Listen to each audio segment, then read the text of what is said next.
মহানবী সাল্লাল্লাহু আলাইহি সাল্লাম ইরশাদ করেছেন, কিয়ামতের দিন প্রতি 1999 জন হবে জাহান্নামে, একজন হবে জান্নাতি। সহিহ বুখারী।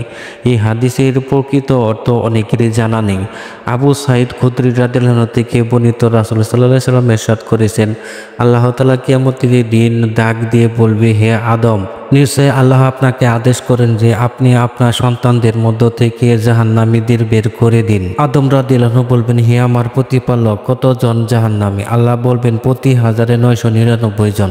এই বক্তব্য লোকদের জন্য খুবই কঠিন হলে এমনকি তাদের চেহারাও পরিবর্তন হয়ে গেল। তখন নবী করিম সাল্লাল্লাহু আলাইহি সাল্লাম বললেন, দেখো, ইয়াজুজ মাজুজ সম্প্রদায় থেকে হবে 999 জন, আর তোমাদের মধ্য থেকে হবে একজন।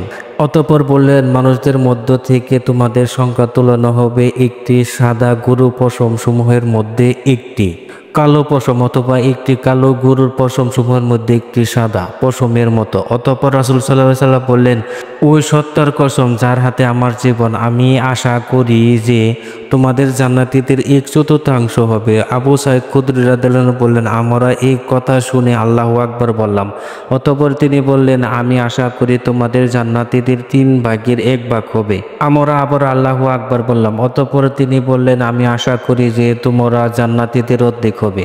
তখন আমরা আল্লাহু আকবার বললাম। সহিহ বুখারী, হাদিস নং 4741। জাহান্নামীদের সংখ্যা নিয়ে আরেকটি মৌলিক হাদিস হলো হযরত আবু হুরায়রা রাদিয়াল্লাহু আনহু থেকে বর্ণিত, নবী করিম সাল্লাল্লাহু আলাইহি ওয়াসাল্লাম বলেছেন, কিয়ামতের দিন সর্বপ্রথম আদম রাদিয়াল্লাহু আনহুকে ডাকা হবে। তিনি তার সন্তানদেরকে দেখতে পাবেন। তখন তাদেরকে বলা হবে, উনি তোমাদের পিতা আদম। তখন তারা বলবে, আমরা আপনার খেদমতে হাজির। অতঃপর তাকে আল্লাহ বলবেন, তোমার জাহান্নামী বংশধরকে বের করো। তখন আদম রাদিয়াল্লাহু আনহু বলবেন, হে আমার প্রতিপালক, কি পরিমাণ বের করব? আল্লাহ বলবেন, প্রতি 199 জনকে বের করো। তখন সাহাবীগণ বলে উঠলেন, হে আল্লাহ রাসূল, প্রতি 100 থেকে 99 জনকে বের করা হলে আমাদের কে বাকি থাকবে? নবী করিম সাল্লাল্লাহু আলাইহি সাল্লাম বললেন, নিশ্চয় অন্যান্য সকল উম্মতের তুলনায় আমার উম্মত হলো কালো ষাঁড়ের গায়ে একটি সাদা চুলের মতো। আবু সাঈদ খুদরী রাদিয়াল্লাহু আনহু থেকে বর্ণিত হাদিসে আদম রাদিয়াল্লাহু আনহু এর সব বংশধরকে বোঝানো হতে পারে, ইয়াজুজ মাজুজ সহ। তাই তাদের মধ্যে যারা জান্নাতে যাবে তারা প্রতি 1001 জন হবে। অন্যদিকে আবু হুরায়রা রাদিয়াল্লাহু আনহু থেকে বর্ণিত হাদিসে ইয়াজুজ মাজুজ সম্প্রদায় ছাড়া বাকিদের বোঝানো হতে পারে, তাই তাদের মধ্যে জান্নাতীদের সংখ্যা 1010 জন হবে। এ ব্যাখ্যাটির প্রতি সমর্থক এভাবে পাওয়া যায় যে আবু সাঈদ খুদরী রাদিয়াল্লাহু আনহু বর্ণিত হাদিসে ইয়াজুজ মাজুজের উল্লেখ রয়েছে, কিন্তু আবু হুরায়রা রাদিয়াল্লাহু আনহু হাদিসে উল্লেখ নেই। এটাও হতে পারে যে এই ভাগ করার ঘটনা কেবল 2 বার ঘটবে।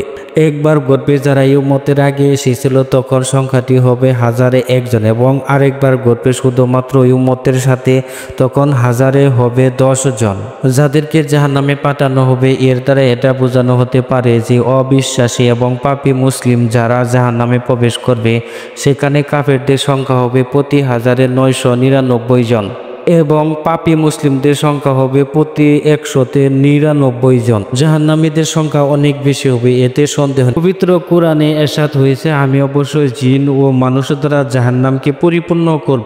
তোমার প্রতিপালকের এ কথা পূর্ণ হবেই।